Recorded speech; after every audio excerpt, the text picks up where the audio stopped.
Bienvenidos a esta sexta sesión. En esta sesión vamos a compartir la recomendación Despertar interés en el estudio. Vamos a leer el versículo en Hechos 17:11 según la versión NBI, la nueva versión internacional, que dice: Los de Berea eran más receptivos que los de Tesalónica y estuvieron más dispuestos a escuchar a Pablo y a Silas. Estudiaban las escrituras todos los días porque querían saber si era verdad lo que Pablo y Silas decían. Fíjense, hay algo interesante que rescatar aquí, y si bien es cierto que esto lo mencioné de alguna manera en sesiones anteriores, hoy quiero enfocarlo específicamente en esto del interés, en esto del prestar atención. Fíjense que hubo algo que me llamó la atención. Dice, estuvieron más dispuestos a escuchar. Estar más dispuesto a escuchar. Y por otro lado dice al final, porque querían saber. Esto es algo que a mí me llama mucho la atención, porque aquí me habla del interés, del estar, bueno, como dice en otra versión de la Biblia, con avidez, con ganas, con deseos. Y de eso se trata, que cuando tú y yo tengamos la oportunidad de leer, meditar, estudiar, profundizar en la Biblia, nosotros podamos hacerlo con el interés necesario. Tener interés en la Biblia es fundamental también para que podamos sacar el máximo provecho. Yo estoy convencido que cuando nosotros prestamos, ¿verdad?, atención, cuando nosotros estamos interesados en algo, nuestra atención se eleva. Estamos como más deseosos de atender. Por eso tenemos que aprender a prestar mucha atención.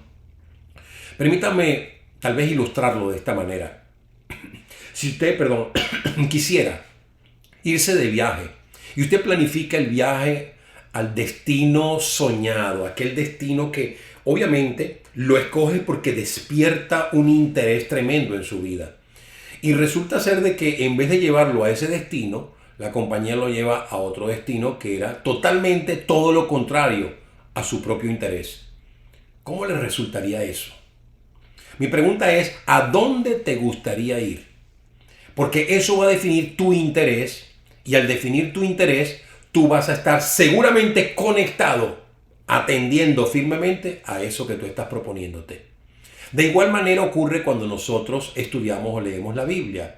Si nosotros no tenemos un interés, definitivamente no vamos a poderle sacar provecho. Pero más allá del provecho que le sacamos, peor aún sería que por no prestar atención, nosotros incurramos en errores tremendos y andemos diciendo cosas que no son, repitiendo y repitiendo cosas que a la verdad ni siquiera están en la Biblia. Voy a poner un ejemplo de lo que estoy diciendo. Si nosotros, por ejemplo, leemos esta frase que acabo de poner en pantalla: no se cae la hoja de un árbol si no es la voluntad de Dios. Seguramente muchos de ustedes pensarán que eso es un versículo de la Biblia. ¿Por qué? Porque muchas personas citan siempre como la Biblia dice, porque no cae la hoja de un árbol si no es la voluntad de Dios. Bueno, permítanme decirle que ese versículo, tal como dicen que es un versículo, no aparece en la Biblia. Usted puede buscarlo todo lo que quiera y no lo va a conseguir. Ahora, permítame aclararle. El hecho de que esto no sea un versículo bíblico no quiere decir que sea una mentira. Ahora, hay que aclarar algo. Una cosa es que algo sea no bíblico y otra cosa es que algo sea antibíblico. Una enseñanza que, aunque no esté en el versículo de la Biblia, esté acorde a las enseñanzas de la Biblia, o una enseñanza que definitivamente es contraria a lo que la Biblia enseña. Son dos cosas muy diferentes. En este caso nos estamos dando cuenta de algo que pareciera que es un versículo de la Biblia, pero que resulta ser que no lo es. Gracias a Dios, no estamos diciendo una mentira al decir esto, pero no podemos achacárselo como versículo a la Biblia. El otro ejemplo que quiero utilizar es cuando decimos otro supuesto versículo. Pues vamos de triunfo en triunfo, de victoria en victoria. ¿Cuántas veces no hemos repetido eso? ¿Cuántas veces no lo hemos escuchado? pues vamos de triunfo en triunfo, de victoria en victoria, y suena espectacular, suena que somos unos campeones, suena que vamos a ganar de todas.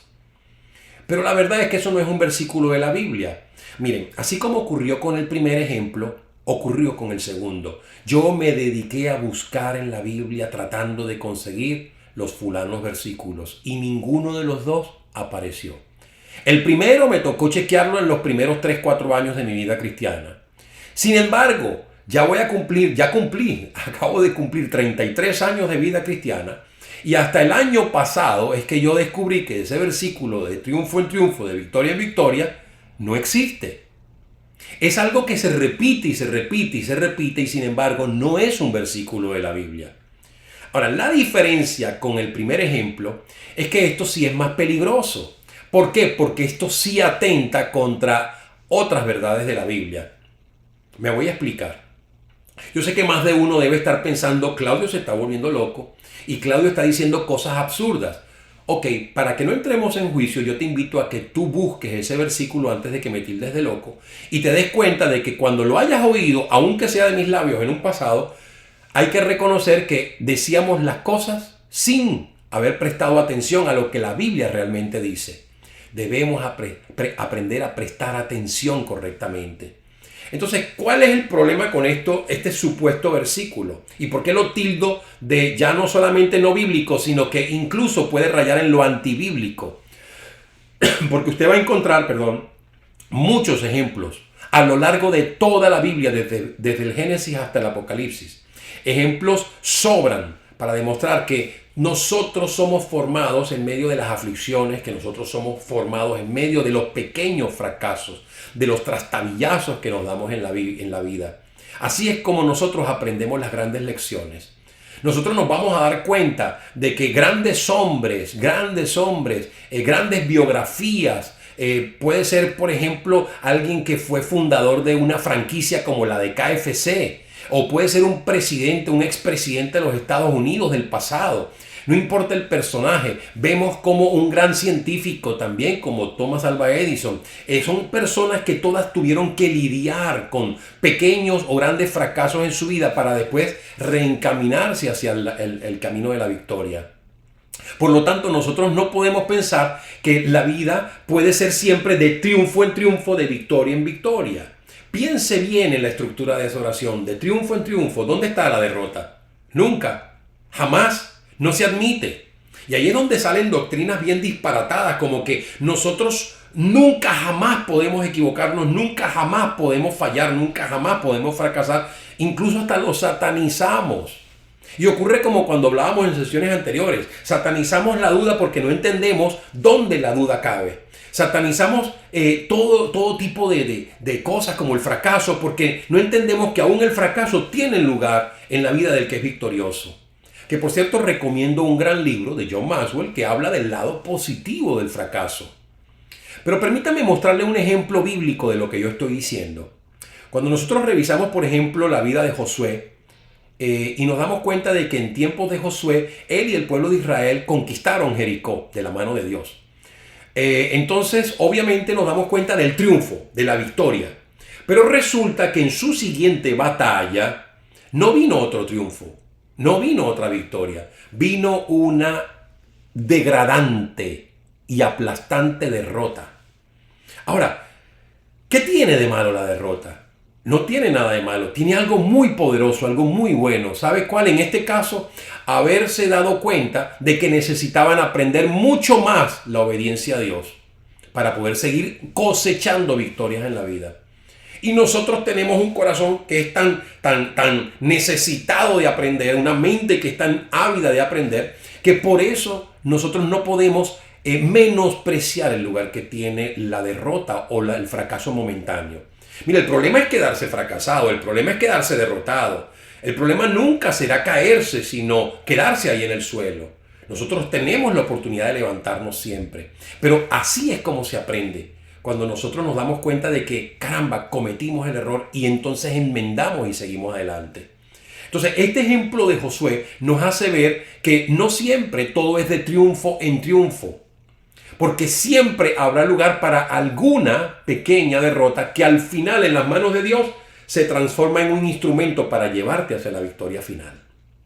Bueno, voy a continuar. Usted puede profundizar mucho más en esto. Y hay otro pasaje de la Biblia que quiero compartir en Salmo 34, versos 19 y 20. En esta ocasión voy a utilizar dos versiones de la Biblia. Una va a ser la NTV, la Nueva Traducción Viviente, la otra va a ser la Reina Valera del 60. Ambas versiones pareciera que dicen cosas diferentes. Ahora, quiero aclarar algo. Yo tengo todas las versiones y tengo acceso a todas las versiones de la Biblia. Y usted también. ¿Por qué? Porque yo recuerdo que yo al comienzo de este curso yo les recomendé BibleGateway.com y usted tiene acceso a todas las versiones de la Biblia en esa página web. Así que no tenemos excusa. Hay quienes satanizan una u otra versión. Algunos dicen que la NBI es satánica, otros dicen que la Reina Valera es satánica, otros que la NTV es satánica. Para mí la verdad no hay una versión satánica. La verdad es que hay versiones que nos gustan más o nos gustan menos, nos convienen más o no nos convienen. Pero aquí para quitar de en medio el asunto de que me conviene o no me conviene, tenemos que cotejar la Biblia con la misma Biblia, que es un principio de hermenéutica, de interpretación bíblica. Entonces, vamos a explicar un poco leyendo los versículos para que se den cuenta de lo que yo trato de decir. Por ejemplo, comencemos con la NTV. Dice, la persona íntegra enfrenta muchas dificultades, pero el Señor llega al rescate en cada ocasión. Pues el Señor protege los huesos de los justos, ni uno solo es quebrado. Ok, tengamos en mente cada palabra que acabamos de leer y vamos a cotejarla ahora con la versión Reina Valera del 60. Y dice así: muchas son las aflicciones del justo, pero de todas ellas le librará Jehová. Él guarda todos sus huesos, ni uno de ellos será quebrantado. Mire, vamos a partir de lo siguiente. Si por una simple observación, una simple y llana observación, podemos percibir algo, que en la versión NTV, al lado izquierdo, vamos a encontrar que habla de los justos en plural. En la versión de la derecha, la Reina Valera, habla del justo. O sea, este asunto de que hable en plural o en singular pareciera que es insignificante. Quiero que lo guardemos en mente mientras hago una segunda reflexión. Pensemos por un momento en el hecho de que no se le quiebre un hueso a nadie, a ningún justo. Es decir, nadie que llamándose cristiano debe por qué partírsele un hueso. Ahora, yo apelo a que usted me diga que no conoce a algún cristiano que se haya quebrado un hueso. Yo apelo a que usted me diga si usted mismo tal vez no ha sufrido una quebradura de hueso. Ahora, ¿por qué pretendemos que esta versión de la NTV, en este caso, repito, y no estoy satanizando la NTV, porque yo la leo, pero sin embargo, en este caso la NTV cometió tal vez un error. No tomó en cuenta, por no prestar atención a ciertos aspectos que son muy importantes en la Biblia. ¿Qué aspecto es importante en la Biblia? Bueno, muy sencillo, muy sencillo. En la versión Reina Valera se aclara que es en singular y dice que ese justo no será quebrado ningún hueso. De ese justo. ¿Quién es el único justo sino Jesucristo? ¿A quién se puede estar refiriendo ese pasaje sino al mismo Jesucristo? Ahora, la Reina Valera sí tomó en cuenta que en Juan 19:36 hace esa referencia. Yo te invito a que tú lo busques, Juan 19:36. Pero cuando la NTV coloca este versículo y lo coloca en plural, no está tomando en cuenta que el único justo es Jesucristo y que en Juan 19:36 lo está diciendo. Que cuando el Señor fue crucificado, a él no le fue quebrado ningún hueso para que se cumpliera lo que había sido profetizado. ¿Te das cuenta? Esto es interesante. Quiero seguir adelantándome para compartir un pasaje más de la Biblia. Primera de Pedro capítulo 2 versículo 9 dice algo bien pero bien interesante. Y quiero que pongan mucha atención a esta lectura. Si yo leyera esto, mas vosotros sois linaje escogido, real sacerdocio, nación santa, pueblo adquirido por Dios, para que anunciéis las virtudes de aquel que os llamó de las tinieblas a su luz admirable. Si yo, basado en ese pasaje, obviamente, y ese pasaje recuerden que está insertado dentro de un libro y ese libro está insertado dentro de la Biblia misma. O sea que es parte de todo un contexto de la Biblia. Si yo leo ese pasaje, ¿qué es lo primero que yo puedo entender que es la misión más importante que tiene un cristiano? Si me quedo y no presto atención a lo que toda la Biblia dice, si me quedo con esto que acabo de leer, puedo llegar a pensar que mi misión o la misión principal de un cristiano es el testificar, el anunciar las virtudes de aquel. Ahora, esto es obvio porque es lo que más resalta de este pasaje. Sin embargo, yo soy de los que creo que definitivamente este pasaje tiene un contexto que nos indica algo mucho más grande. Fíjense que primeramente la misión que nosotros tenemos tiene que ver con quiénes somos. Y en este caso, en el mismo pasaje sí muestra quiénes somos. Obviamente somos linaje escogido, real sacerdocio, nación santa, pueblo adquirido por Dios. Esta es la razón por la que nosotros hacemos eso. Pero algo que nosotros no entendemos es que aunque nosotros tengamos una identidad que nos define claramente en Dios, en Cristo, nuestra misión no va a depender solamente de nuestra identidad. El cristiano, claro, la identidad siempre va a definir la misión, pero en el caso del cristiano, el cristiano debe ser revestido del poder de Dios para hacer las cosas. Y es por eso que en la misma Biblia vas a encontrar un pasaje tremendo en Hechos capítulo 1, verso 8, cuando dice, pero recibiréis poder cuando haya venido el Espíritu Santo sobre vosotros, y me seréis testigos en toda Samaria, Judea y hasta lo último de la tierra. Bueno, me faltó Jerusalén para aquellos que quieren buscar el error. Pero ahí está la cosa, que nosotros vamos a ser efectivos como testigos del Señor, pero ¿cuándo? Cuando seamos revestidos de la llenura del poder del Espíritu Santo.